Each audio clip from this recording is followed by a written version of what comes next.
गौमाता के नाम पर देश भर में राजनीतिक दलों के बीच आपने सियासत करते हुए देखा होगा, जिसमें गौ सुरक्षा और सर्व सुविधा युक्त गौशाला के बड़े बड़े दावे किए जाते हैं, लेकिन जमीनी हकीकत कुछ और ही होती है। आज हम धार जिले के सादलपुर के ऐसे गौभक्त से आपको मिलाने जा रहे हैं जिन्होंने गौवंश की सेवा और उनकी सुरक्षा की न सिर्फ जिम्मेदारी उठा रखी है, बल्कि गौशाला में मौजूद सुविधा देखकर आप भी आश्चर्यचकित हो जाएंगे। इस गौपालक इकाई में बहुत कुछ है विशेष। देखिए गोवंश पालन पर ग्राउंड जीरो से हमारी ये खास रिपोर्ट। जी हाँ, आज की भागम भाग भरी इस दुनिया में जहाँ इंसान को इंसान की फिक्र नहीं है, वहीं हम आज आपको मिलवाने जा रहे हैं गौपालक राम गोपाल वर्मा से, जिन्होंने गौवंश को बेहतर परिवेश देने का जिम्मा उठाया है। वर्मा ने गौसेवा को सेवा का माध्यम बनाया है, जहाँ गौमाताओं को वातावरण के अनुकूल अत्याधुनिक सुविधाएं दी जाती है। यहाँ गौमाताओं को पानी पीने के लिए स्वचालित इकाई काम करती है और प्रतिदिन पौष्टिक आहार परोसा जाता है। परिसर में पर्यावरण संरक्षण के लिए भी अनुकरणीय प्रयास किया जाता है, जिसमें अपशिष्ट से जैविक खाद का निर्माण होता है, जिसे अनुसंधान केंद्र में रासायनिक मुक्त जैविक खेती की जा रही है। खबर मध्य प्रदेश में आपका स्वागत है। आपके साथ मैं हूं पवन वैष्णव और वर्तमान में हम जिस जगह पर खड़े हैं ये धार जिले का एक स्थान है सादलपुर। जी हाँ, हम वर्तमान में ग्राम सादलपुर में खड़े हैं और आपको एक बोर्ड पर छोटा प्रकल्प और बड़ा विकल्प लिखा हुआ दिखाई दे रहा होगा। यहाँ बहुत ही एक अच्छी पंक्ति लिखी हुई है, देखो परखो और सरको। जी हाँ, हम खड़े हैं वर्तमान में गोपालन अनुसंधान केंद्र पर, जिसके संचालक है डॉक्टर राम गोपाल जी वर्मा, जिनको कवि सरपट सादलपुर के नाम से भी जाना जाता है। विभिन्न क्षेत्रों में विभिन्न प्रतिभाओं के धनी है और यहाँ पर गो विकास के ऐसे कार्य करने को दिख रहे हैं जो बिरले ही देखने को मिलते हैं। एक परिचय करवाता हूँ। वास्तविकता में गो सेवा के नाम पर विभिन्न प्रकल्प चलाए जाते हैं, गौशालाओं का संचालन किया जाता है, लेकिन जमीनी धरातल और हकीकत कुछ और होती है। लेकिन यहाँ पर कवि सरपट सादलपुरी ने कुछ अपने अनुभवों के आधार पर ऐसे प्रयास किए हैं कि वास्तव में गौ माताओं को अपने परिवार के सदस्यों की तरह पालन पोषण किया जा रहा है। आइए चर्चा करवाते हैं कवि सरपट सादलपुरी जी से और जानते हैं किस प्रकार से इनके मन में यह भाव आया और कैसे इस प्रकल्प की शुरुआत हुई। 2001 में राष्ट्रीय स्वयंसेवक संघ का कार्यकर्ता बाल्यकाल से ही था और संघ के विभिन्न वर्गों के भीतर ये अपेक्षा की जाती थी कि प्रकृति संवर्धन के कार्य किए जाए।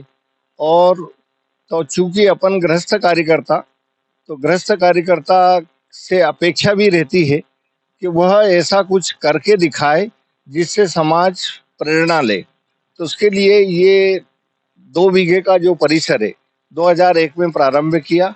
यहाँ पर पूरा खेत प्लेन था, किसी प्रकार के यहाँ पर पेड़ पौधे ऐसे थे नहीं। तो 2001 में यहाँ एक छोटी सी नर्सरी प्रारंभ करी और उसमें पौधे यहाँ से और विक्रय करके देने शुरू हुए। और उसी साल जैविक खेती किसान अपनाए, उसके लिए और जैविक खेती का यहाँ पर नाडेप पद्धति से खाद बनाने का काम शुरू किया, जिसका मुख्य आधार है कचरा।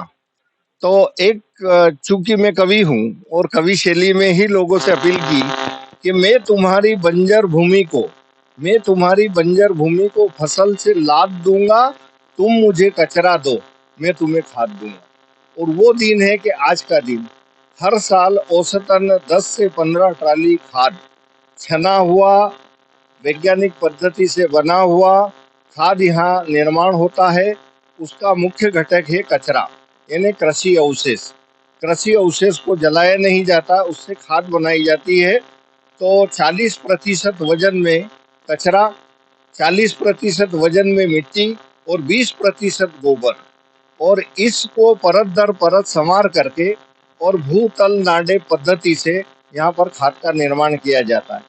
खाद 3 महीने के बाद पकने के बाद उसको व्यवस्थित तरीके से एक छन्नक यंत्र बनाया है, उस छन्नक यंत्र को भी आपको दिखाएंगे। और उसमें वो खाद छाना जाता है। उसमें गोकृपा अमृतम, अमृत पानी और राइजोबियम, पीएसबी कल्चर, ट्राइकोडर्मा और राम गोपाल वर्मा को भी मिक्स करके अपनी शेष खेती में फिक्स किया जाता है। और ये विश्वास और भरोसा है कि कभी भी जैविक खाद अकारत नहीं जाती। और पुराने लोग कहते भी थे कि खेत में बो और सेड़े पे होई, तो वो करके यहाँ पर दिखाया। कि किस प्रकार से कवि सरपट सादलपुरी अपने लोकप्रिय अंदाज में कह रहे हैं कि तुम मुझे कचरा दो, मैं तुम्हें खाद दूंगा। इस गौशाला में विभिन्न प्रकार से ऐसे प्रकल्प अपनाए जा रहे हैं जो कि वास्तविकता में अनुकरण के योग्य है। आइए आपको लेकर चलते हैं गौशाला के अंदर, एक लघु गौशाला कह सकते हैं इसको, जिस क्षेत्र से लोग कन्नी काटना पसंद कर रहे हैं, दूर जा रहे हैं गोपालन से, लेकिन आज यहाँ एक संयुक्त परिवार के तत्वाधान में पूर्ण रूप से यहाँ गोपालन किया जा रहा है। लेकर चलते हैं और यहाँ पर आपको दिखाएंगे अंदर जाने के बाद कि किस प्रकार से यहाँ कवि सरपट सादलपुरी ने लोकप्रिय अंदाज में एक ऐसी गौशाला का निर्माण किया है जहाँ स्वतः ही गौशाला गौ माताओं तक पानी पहुँचता है और वो पानी जब व्यर्थ हो जाता है, मतलब उपयोग जैसा नहीं रहता, तो उसको वास्तव में वहां से किस प्रकार से निकाल दिया जाता है, ये लेकर चलते हैं। हम आ चुके हैं वर्तमान में यहाँ गौशाला के अंदर।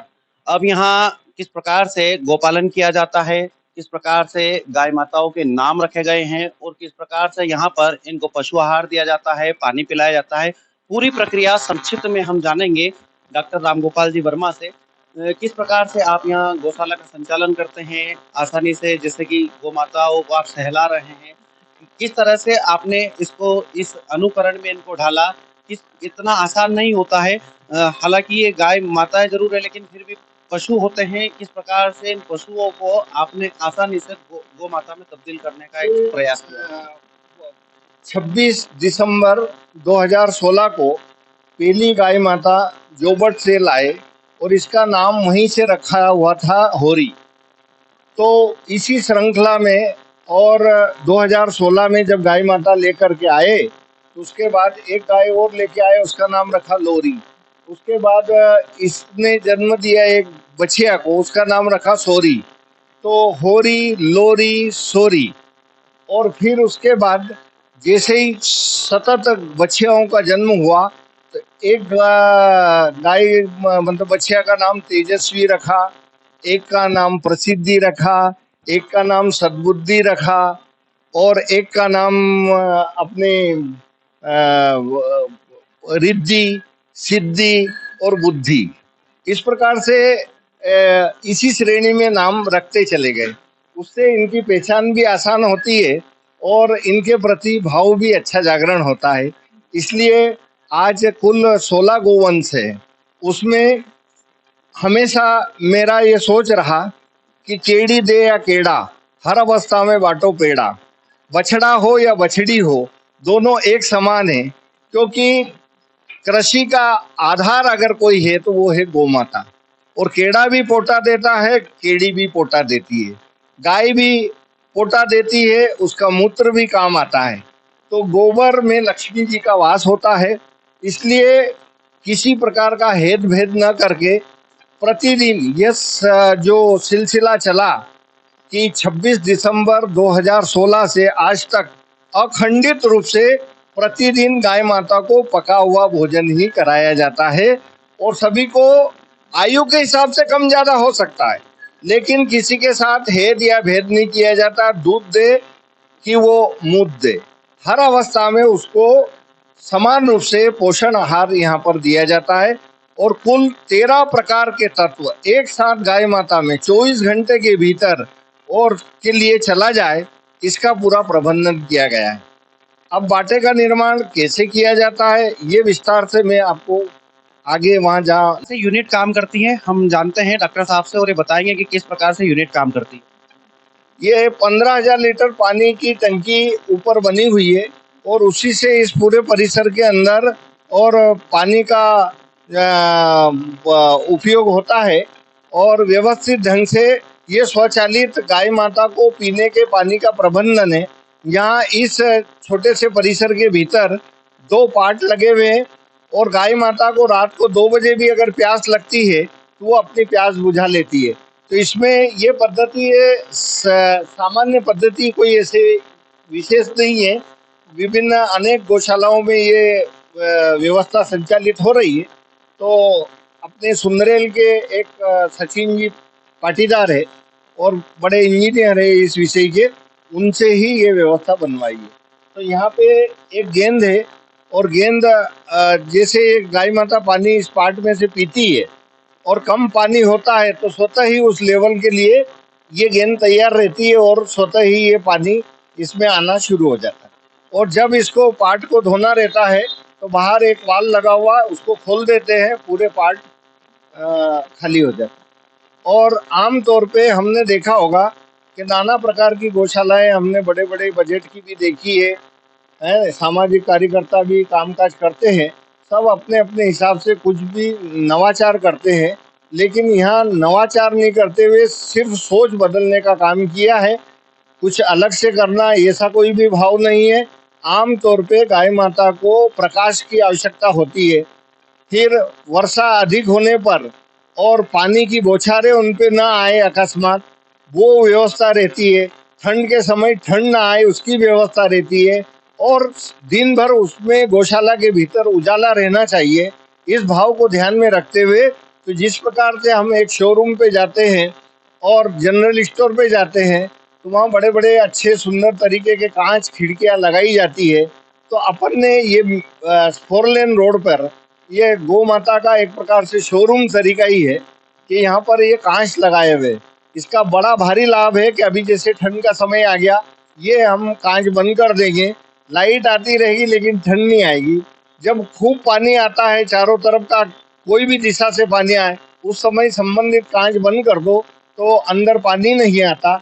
उसी प्रकार से तेज गर्मी के समय जब 45 डिग्री टेम्परेचर आता, उस समय ये दिन में हम कांच बंद कर देते हैं तो लू का लपाटा गाय माता को नहीं लगता। इस प्रकार से ये बहु उपयोगी ये कांच का प्रबंधन है। ये कोई दिखावा नहीं है, ये सिंपल एक साधारण गौ माता के प्रति की व्यवस्था है, और इसको इस रूप में हमको समझना चाहिए।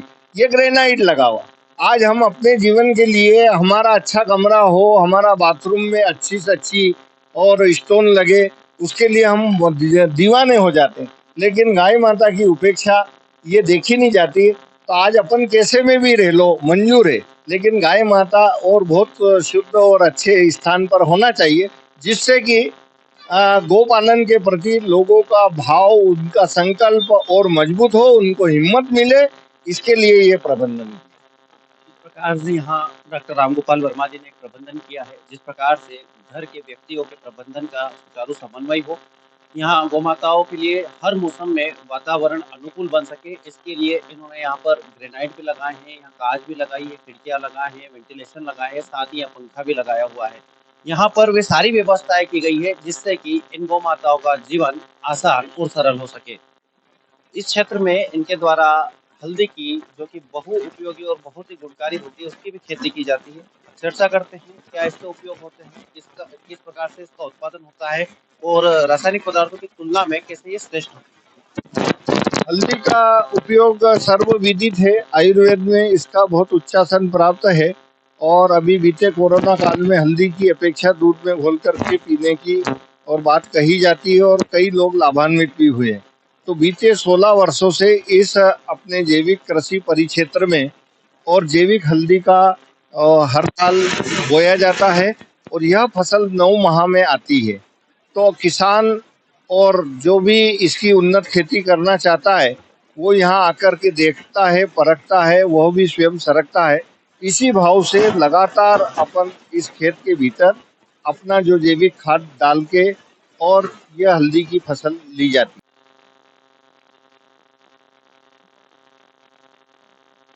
वर्तमान में इस गोपालन अनुसंधान केंद्र में जब हम बीच में पहुंचते हैं तो यहाँ पर लिखा हुआ है मैं हूँ नडे, और एक बहुत ही सुंदर पंक्ति यहाँ पर लिखी है, मैं तुम्हारी बंजर भूमि को फसल से लाद दूंगा, तुम मुझे कचरा दो, मैं तुम्हें खाद दूंगा।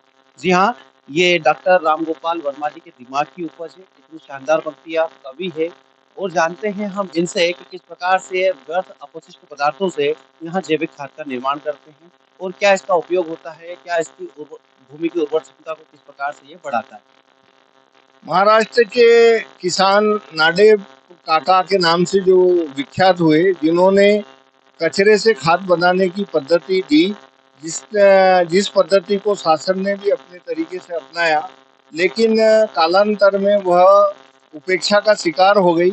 और उसके पीछे कारण था कि एक ढांचा बनाया जाता था ईंट का, और ईंट की जो पीठ रहती थी उसके अंदर जब कचरा डाला जाता था, पकता था, तो व्यक्ति उस खाद को लेने में डरता था कि कहीं सांप छछूंदर ना आ जाए। तो उसी पद्धति को यहाँ पर भूतल नाडेप पद्धति से विकसित किया।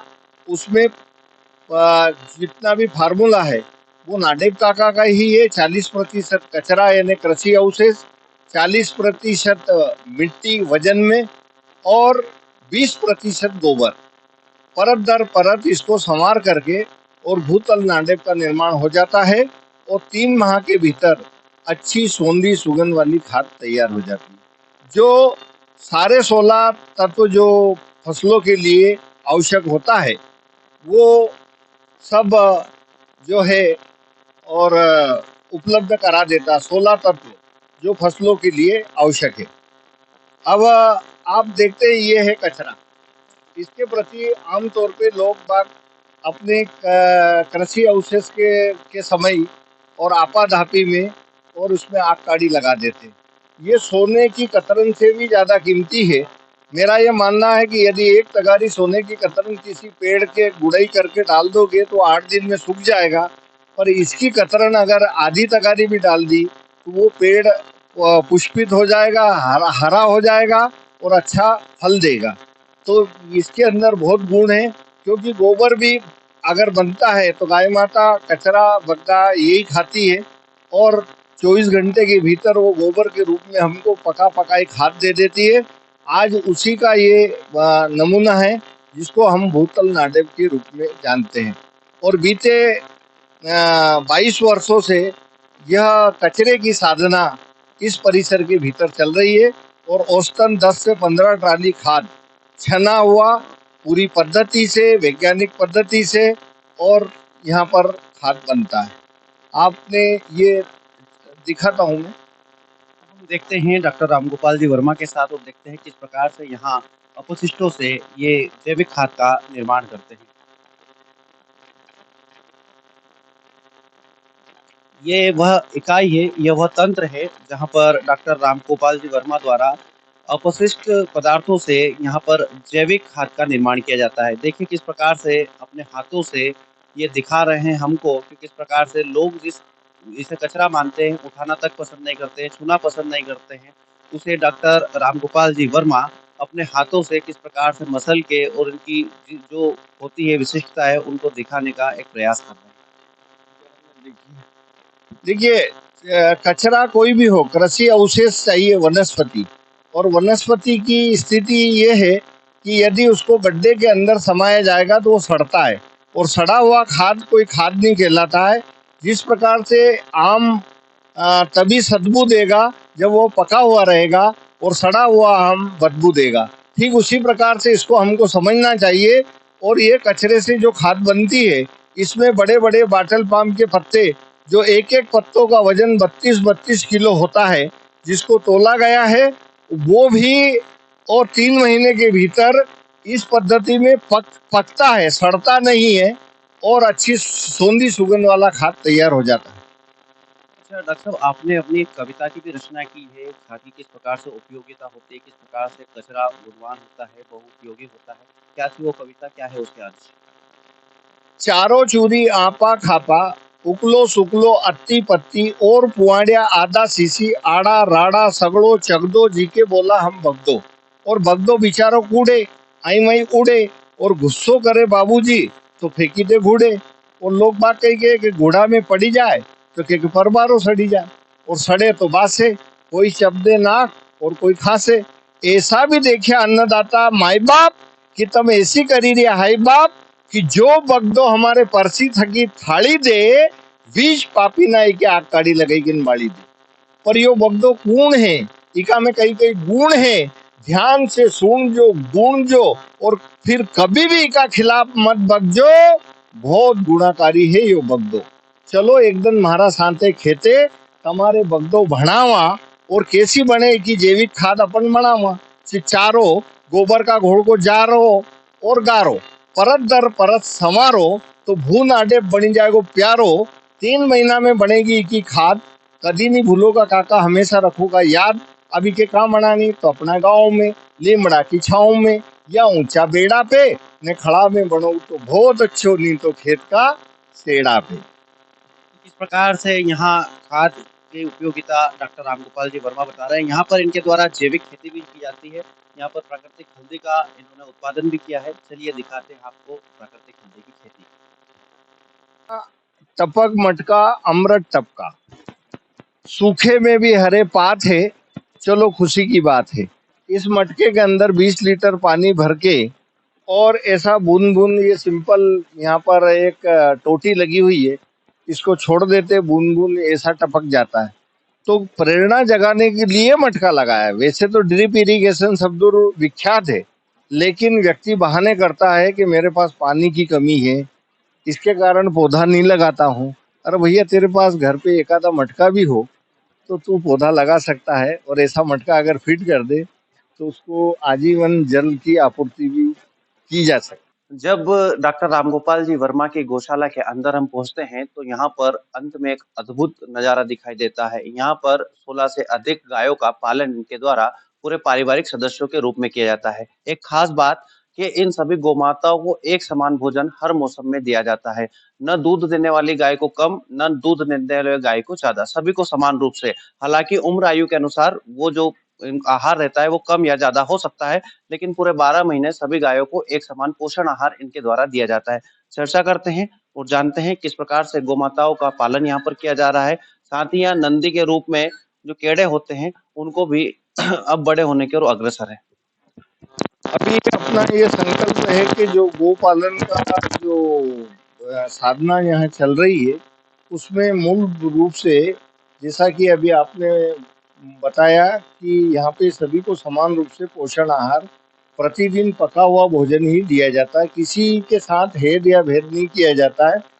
केड़ी हो या केड़ा हो, सभी को समान रूप से पोषण आहार, जो पोषक तत्व होते हैं, 14 प्रकार के पोषक तत्व गाय माता को प्रतिदिन पके हुए भोजन में मिलता है।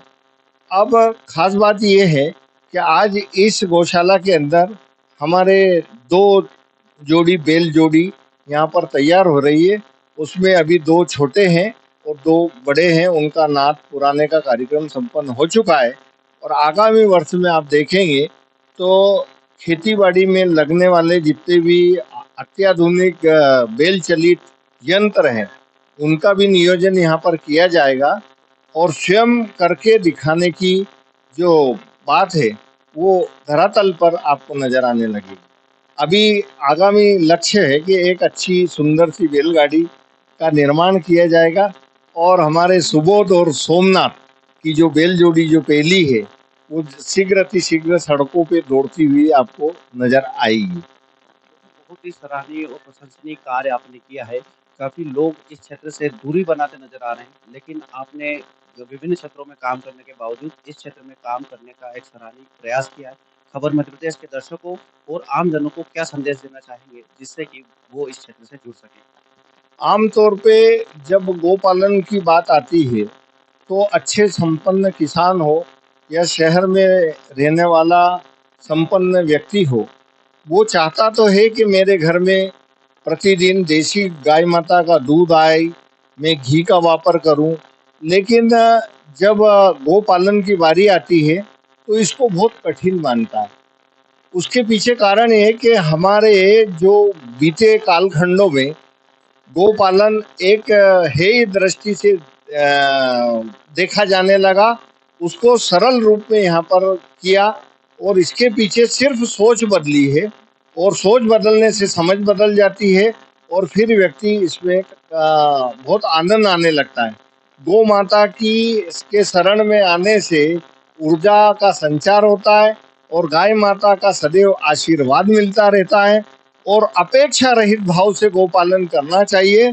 इसलिए जैविक खेती का भी आधार है और देशी गोवंश, और देशी गोवंश जब तक घर घर नहीं पलेगा तब तक इस देश का विकास नहीं हो सकता। और आज जितनी भी हम गौशालाएं देखते हैं, ये समाज के कुछ प्रतिनिधि लोग होते हैं जिनको गाय माता की पीड़ा होती है, और वो एकत्र आकर के एक गौशाला का सफल संचालन करते हैं। वहाँ भी गोबर धन उनको उपलब्ध किसानों को होता है। पर मेरा ये सोच है कि किसान जब तक अपने घरों पर, अपने खेत पर, अपने खलिहान पर और गो पालन नहीं करेगा, तब तक उसकी खेती धरती माता बंजर होती चली जाएगी। और मेरा तो ये निवेदन है कि संपूर्ण देश में और जैविक खेती की गो आधारित खेती की तरफ और तेजी से कदम उठाने चाहिए। और आज सब लोग समझ चुके हैं कि जो हम अन्न खा रहे हैं, सब्जी खा रहे हैं, फल खा रहे हैं, वो पूरी तरह से जहरीला हो चुका है, जहरीला है। तो हमको अमृत तुल्य अन्न, सब्जी, फल अगर प्राप्त करना है तो वो सिर्फ और सिर्फ गाय माता ही हमको उपलब्ध करा सकती है। ये कटु सत्य है। आज नहीं ने कल गौ माता की होगी चल, और यही है देश के विकास का हल। प्रकार से यहाँ डॉक्टर रामगोपाल जी वर्मा एक सफल गो सेवक बनकर क्षेत्र में उभरे हैं। आपको बता दें कि आधुनिकता का युग चल रहा है, उसके बावजूद गौ माताओं को एक सुरम्य तरीके से यहाँ पालन पोषण का कार्य डॉक्टर रामगोपाल जी वर्मा के द्वारा किया जा रहा है। आप भी इस तरह से गोपालन कर सकते हैं। आपके डॉक्टर रामगोपाल वर्मा के इस पूरे काम पर क्या है राय, कमेंट बॉक्स पर जरूर बताएं। कैमरा पर्सन लाखन कसेरा के साथ बदनावर से पवन वैष्णव।